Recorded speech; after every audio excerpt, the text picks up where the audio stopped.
Hello and welcome to Why We Are Christians. My name is Kent Philpott.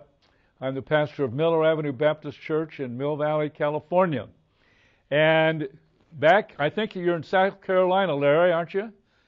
North Carolina. North Don't Carolina. confuse that. I was close. North Carolina. This man is named Larry Eskridge. This is the third time we've met, 2 times in person years ago. And he wrote a book called God's Forever Family, published by Oxford University Press in 2013. And it was one of the most important books in 2013. It was a major seller and a very important historical book. Larry, welcome and thanks for being on the program. Thanks, Kent. Good to see you and a pleasure to be with you. Okay. Well, let's start from the beginning. Tell us a little bit about your family background, your growing up. Okay, well, I was born in North Carolina, sort of halfway between Asheville and Charlotte, rural North Carolina. And my family are longtime folks in that area, and going back to the late 1700s and probably a little bit earlier, actually. And my father and mother met. Aunt lived next door, and my mother was visiting and met my father. My father's side of the family were comparatively well off within that, economic context of 1920s, 30s, 40s Southern poverty. And so they were, like I said, pretty well off. And my grandfather was a textile mill supervisor. But my mother and her family, one of 11 brothers and sisters, sharecroppers. So they were from the other side of the dirt road, I guess you would say. And they're Southern Baptists. My dad was a World War II and a Korea veteran. And they met, and a year or two later, I was born. Well, solid American, Larry, solid I guess, Americana, yeah. that's for sure. You talk about the death of your father. Did he had an alcohol problem at some point? Yeah, I think the exposure to the service and the free time and leave and everything got him a taste for alcohol. And then looking back in retrospect, I really do believe he was a victim of post-traumatic stress disorder. Yes. He went through some really tough times there in Korea. He was involved in the battle up near the Yalu River when the Chinese entered the war, and his division, was practically massacred in the wake of that. And I think that had an effect. So alcoholism was a problem. My mother, long suffering with those issues, but my dad would, fluctuate, have periods of relatively long sobriety. And, my family was sort of rock solid Southern Baptist. Yeah. And that was a strong factor in their life. By the way, the PTSD, my son was in the first Gulf War in Iraq. Mm-hmm. And he picked that PTSD up too. Yeah, very common. Mm-hmm. Education, give us a little bit about your schooling, Larry. I was the prototypical low achiever in my junior high and high school years. Read a lot, didn't perform very well. It was only after getting out of school, a couple of years working for a living, getting married, I decided maybe there were some things I could do better, instead of slogging pallets and boxes on a shipping and receiving dock at a factory in Chicago, which is what I did for 3 or 4 years. And so I went to college, ended up at Trinity College in Deerfield, Illinois, Trinity International University, majored in English and history, and also got certified for secondary ed teaching. So was able to get quite a bargain in that education. Then went on to the University of Maryland in College Park. I got a master's in American history, did my minor in British history. And then after several years, I eventually ended up working for the Institute for the Study of American Evangelicals at Wheaton College. And that sort of revived the interest in going back for doctoral studies. So I got in with the University of Notre Dame for a couple of years, took doctoral coursework, problem being that, I was working a full-time job and trying to go to school in South Bend, Indiana, which was 125 miles away before the internet. So that was an issue. So I eventually sort of threw in the towel there, but I linked up with a distance learning opportunity with the University of Stirling in Scotland, which was where one of the leading scholars on American evangelicalism was part of the faculty, David Bebbington. And he took me on as a doctoral student. And as I was working on that, I began to work on a dissertation on the history of the Jesus People movement, of all things. Oh, is that where it started, Larry? Yes. Uh-huh. And that was you're doing PhD work in history in 2005, and so. Well, yeah, before that, probably 97, 98 when Okay. I got started on the road. Yeah. Okay. And a lot of that had stemmed from not only personal experience, which we'll get into later, but the fact that as a part of this institute at Wheaton College, people would ask me, if you want to do doctoral studies, what might you be interested in? And I thought, this Jesus People movement, I think, is something that hasn't been studied seriously in recent years. And I would get the reaction that, I don't know, that was kind of a fad, ephemeral, don't you think?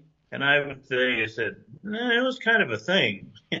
And it was pretty extensive. And certainly for the baby boomer generation, it was a key occasion and a movement. So that kind of was what steered my thinking in that direction.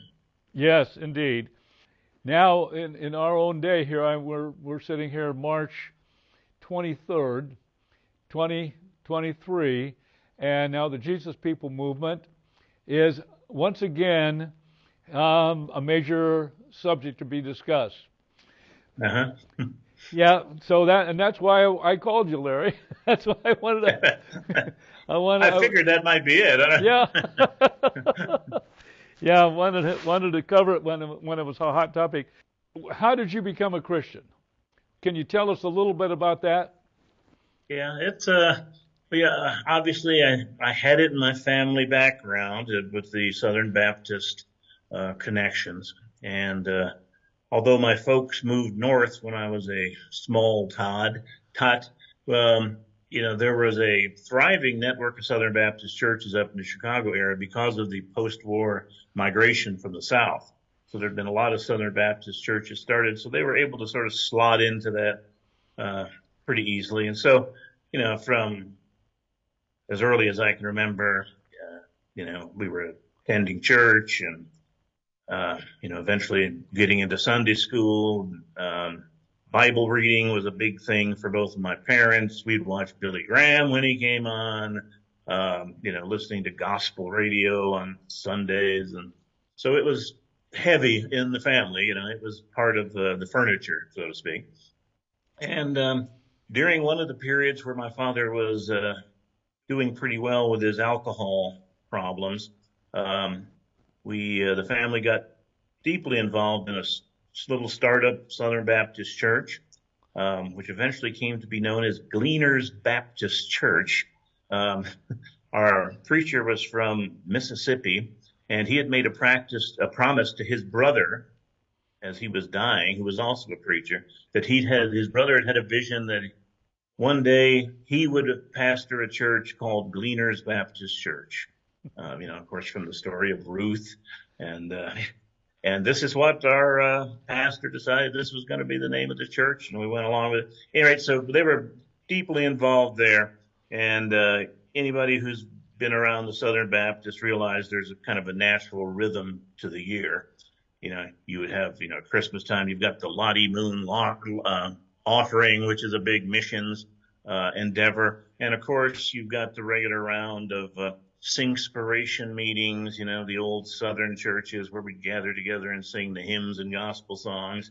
And of course, potluck suppers was a necessity. It's a Baptist sacrament, as you may be aware. And then also the annual routine of the planned spring and fall revival. I remember them well. I remember them. I Here. preached some of those back in the day. I preached at some of those revivals at different churches. I'll bet. Yeah. And eventually, after coming into contact with, the preaching and the Sunday school, and one of these revivals came up, and we had Brother Homer Cantwell from Amory, Mississippi, came in as the guest revivalist when I was in the 4th grade. And as the week built on, the message of the need to repent and to lean upon the Lord for salvation increasingly got my attention. And I was fairly convicted, plus a little prompting from some friends, who my little childhood friends, and it was time for me to get saved, that sort of thing. But I was really convicted. On Thursday night of the revival, I went forward.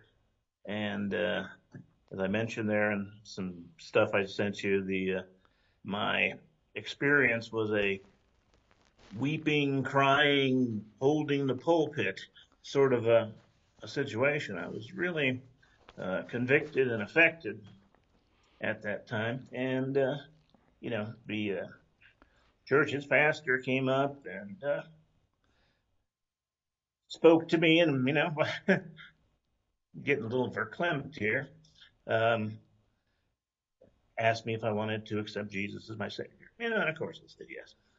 Now, from that point forward, I would not say my Christian life was a model and a beacon to the youth in my surrounding childhood.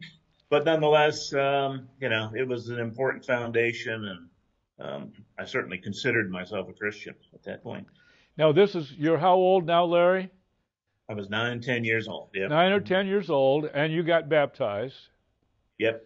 You got baptized by immersion. Mm-hmm. By immersion, that was the standard. Funny anecdote. I remembered my father had been baptized a year or two before. He'd been baptized as a child, but he figured his new commitment that he was going to make sure and get baptized. And he was baptized, but his elbow remained out of the water. And so after they brought him up out of the baptismal tank, they insisted upon bringing him back and rebaptizing him, so he was entirely immersed. That is some story, Larry. That's amazing. Got to get that elbow baptized. That's right. So fortunately, I was completely baptized by immersion, so I didn't have to go through that time a second instance. But as I was growing up, like I said, considered myself a Christian until I began to get into my later high school years, particularly during this period, late 60s, early 70s. Started taking the convenient kind of village agnostic approach to everything. Yeah. We began to bump into some folks who were connected with this Jesus people thing. Ah, okay. So you started running into those critters. I did, Now, of course, it was in, at this time, we're talking 1971 when my contact first began. This was the year of the big publicity boom surrounding the Jesus people. And Jesus Christ Superstar had just come out the end of 1970. So it was in the air and everywhere to some extent. I would see a couple people that you would say, okay, people would point to, hey, those are Jesus freaks, and now, of course, they were quite different from my Southern Baptist people that I'd grown up with and everything. But the kind of the pivotal point was I had a teacher my senior year, a fellow from a Polish Catholic background who had gone out to Southern California for vacation just to hang out. I guess it was maybe his honeymoon. I don't know. He just got married, so they were going to Disneyland and all that sort of thing out in California. And somewhere along the line, they met the Jesus people there, and they converted him. And he, hung out, spent his vacation / honeymoon hanging out at Calvary Chapel and Melodyland Christian Center in Anaheim, and so he came back to the Chicago area to, begin the new school year armed with all these books, copies of the Hollywood Free paper, the Jesus People paper, Dwayne and Pedersen, yeah. Dwayne Peterson from L.A. And I'll just say he couldn't have been doing it all year, but my perception and memory tells me that a lot of the time, class time that year, was taken up with him testifying about what had happened to him in California, talking about, basically putting the gospel out there. In his case, also talking about how he had the experience of the baptism of the Holy Spirit. So he had Christian literature laying around, and he was definitely making a pitch. Now, how he wasn't fired, even back in 1971, 72. Exactly. You can't do that now. That's not happening now, Larry. No, it's not. And he was a good teacher, and just beyond all that, but it was a little over the top, I think, probably even though a lot of believers would say he was kind of neglecting what his main assignment was. So that began to have an influence on me. I was somewhat skeptical, but this stuff sounded familiar. Everything that I was hearing, that was basically centered around the gospel and the need to accept Christ. So that was good, and so I was interested. I had another family friend who came by one day.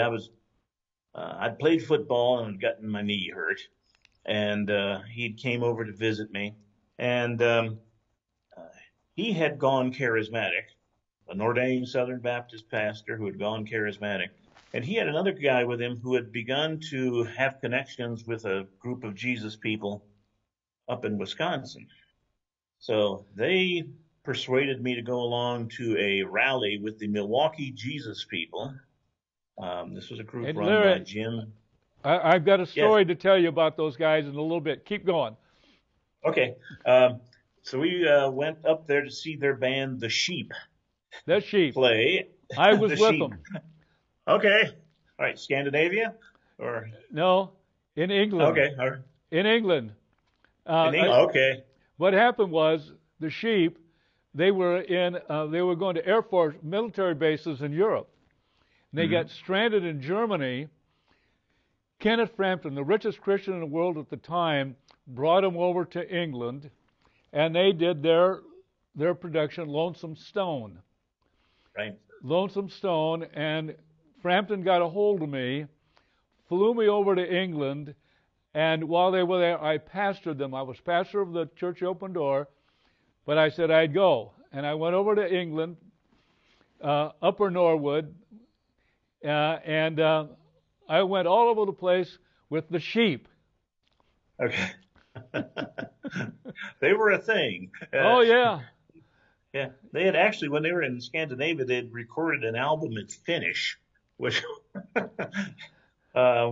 Palisari was of Finnish extraction. Jim Palisari, yes, great guy. So one of the few Finnish Jesus music albums that were ever made, I'm sure. So anyway, so I went to this rally and thought, it's kind of okay. The music's groovy, but I still didn't buy into it fully. Well, by the time the end of the school year was over, I was still on the fence, but I had some friends who had become Christians and were kind of getting on me to, get involved and to really sign on to the faith, more actively and out front. And by the fall of '72, we had an opportunity to go to a rally in DeKalb, Illinois. And this was sponsored, I think, by another guy who'd had a Jesus people group in the western suburb of Chicago, a guy by the name of Ron Rendleman. And so he had some bands there, but also Nicky Cruz, David Wilkerson's, former gang member convert who had taken to the crusade pulpit at that point. And so he was at this thing, and it made quite an impression on me. And within a few days of that meeting, I sort of fully embraced the whole thing and said, well, in the Southern Baptist circles, of course, we would call it a rededication. So I rededicated myself, and from that point forward, I was on the team. And, okay. And you were rebaptized too. I did. I did get rebaptized again because I was afraid, well, that one didn't really take the first time. I figured I'd get rebaptized. Maybe spiritually my elbow was out of the water or something, Yeah, right. And so from that point forward, by the grace of God, I've been on the team. I'm going to be interviewing down the line a guy named Dan Nelson, and he wrote a book on Anabaptists and told the story of where Baptists came from. And it's a fascinating book, and people don't realize, the history of Baptists. But it's quite something. So this is pretty much how you became a Christian. I asked the question, reactions and emotions to Christianity, and you say, yikes, a lot. That'd be a book. Now, so how did family and friends react to you after you, now as a 19-year-old, recommitting, or actually maybe being born again for real and being rebaptized? Yeah. What was the response? Well, obviously in the family, very happy. My dad was at that point kind of in one of his in-between phases. At this period, particularly my mom had been diagnosed with leukemia and would pass away late in 1973. And so there was, obviously some trial in the household. The fact that I had come back to the fold was, important to my mom. So gave her a sense of peace, I suppose. Amongst my friends, as I mentioned in that document there, I didn't really have huge negative reaction from my friends who were non-Christians, who were most of my friends, for whatever reason, maybe it was just the time period, as the great philosopher Sly Stone said, different strokes for different folks. And I think maybe that was the attitude that they had, as they were fairly tolerant of it. They would ask me a lot of questions. We would have dialogues and discussions. But they eventually sort of knew that there were things that they were doing that they wouldn't invite me to, and, that sort of thing. But I never did lose any friends there. So it wasn't like I had this huge, reaction of persecution at that period. That story you're telling here now, Larry, very much reminds me of my own experience. Very much. Almost like two peas in a pod. I don't think you ever went into the ministry, so into the professional ministry, to Bible college, seminary, and so on. You didn't do that, and you become an academic, which is a bachelor's and a master's and a PhD, and so on, and it's a good thing. Particularly because you wrote the book God's Forever Family, which in the next program we're going to be putting our time on that one, Larry. And okay. I personally feel is one of the most important Christian books that I've ever read. So tell us a little bit more now, in your early days as a Christian, now 19 years old. Yeah, and the following couple of years, I got married relatively soon. I was at 20. I got married and getting ready to celebrate our 49th wedding anniversary. Well, I guess that kind of lets people know how old I am. uh, so we were, my wife and I had met. She'd been raised Methodist by a Lutheran father and a Catholic mother. So, um, but she had come under the influence of the same teacher and some of the proto Jesus people in our high school at that point, and so she was thoroughly involved in that. And we got involved in a little Baptist church there, which was my first move out of the Southern Baptist realm. I was involved with a church in the Baptist General Convention, the Swedish Baptist, Yeah, basically. Swedish Baptist. Up there Yeah, my dad in the went. upper. My dad went to General Baptist, Swedish Baptist Church in Los Angeles. Okay. Good grief. Again, the parallels here. Yeah. And the one difference in this church was that the pastor was actually a good old boy from Texas and Arizona by the name of Reverend Sam Martin, who was, just a wonderful man, wonderful Christian. And he took me on as a little bit of a protege, I would guess. And, so I would go around with him on visitation and going door to door evangelism. He's the straight Southern Baptist, with the in his suit, and I'm the increasingly long-haired, guy in his flannel shirt and blue jeans, hanging with him. So, we got really involved in that church, and within a couple of years of this, I and a few other younger friends who sort of met that profile of the blue jeans and the casual clothes and in that mid '70s period, decided that we needed to do something to reach out to the kids in our own little town there, Round Lake, Illinois, which was pretty much a blue collar, lower middle class town. And so we got together and we started a Christian coffee house and also a little small bookstore attached to it. Called it the House of the Risen Sun. Wow. And so we were open for about a year and a half in 1975 and 76, which in most accountings of the Jesus movement, they said, well, it had faded, but it was still going pretty strong in the Chicago area at this time and in the Midwest. And so we had this place, and we'd have bands come on the weekend and Bible studies and try to reach the kids. Sounds very similar to my experience too.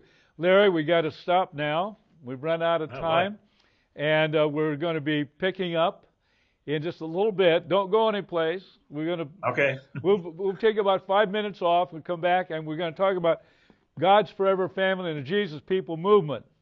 All right. Okay. Until next time, be looking for the second part of our interview with Larry. So long.